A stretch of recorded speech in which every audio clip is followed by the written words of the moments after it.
And right now, a demand for peace in Denver. City leaders saying people in Northeast Denver are living in fear after recent shootings and acts of intimidation. Denver's mayor unveiling a new partnership with federal officials to suppress gang violence in the city. 7 News reporter Lance Hernandez in one of the neighborhoods hoping to benefit from this partnership.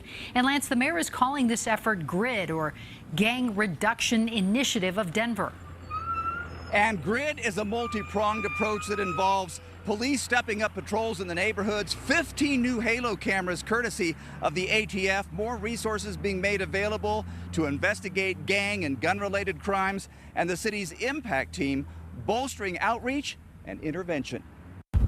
Over the last week in our community, people have lived in fear. Denver City Councilman Albus Brooks talking about the recent spate of gang violence that has claimed 12 lives so far this year.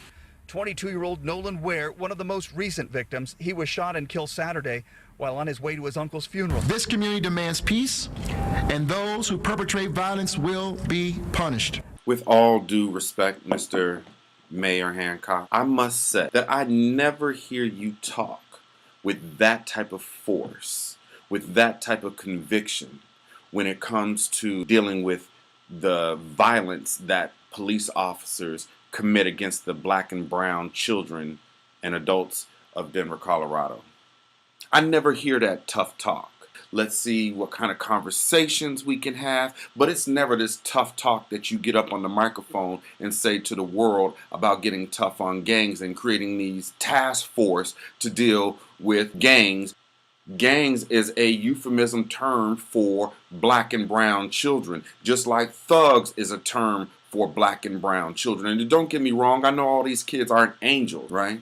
But now you want us to follow and to swallow the fact that you have now formed a task force. Listen to what I'm saying here. Denver is one of the leading cities in the country for having to pay out its citizens for civil rights abuses. 16, 17 million over the course of the last decade, according to the December Denver Post, right? Baltimore is only at 8. Denver's doubled that. So that shows that there's an issue within inside of the police department. But you're not addressing Denver's police department with the same force. You're not saying that any type of violence that's committed by them will be met with criminal charges. So that's why I said this is a disingenuous conversation. And then you roll out, city council members like Albus Brooks, who I know and I like on a personal level. But hold up, Albus. Hold up, homie. If you think that the citizens of your district do not recognize the role that gentrification has in the violence that we're seeing, you're highly mistaken, bruh. You're highly mistaken. And you ain't on the steps of the Capitol addressing that. What you're on the steps of the Capitol doing is villainizing your constituent. Because let's be clear, these gang members live somewhere. They live in some district, yet they're talked about like an entity that's living on the moon. They're not talked about as the youth of your district. They're not talked about as the citizens of your district.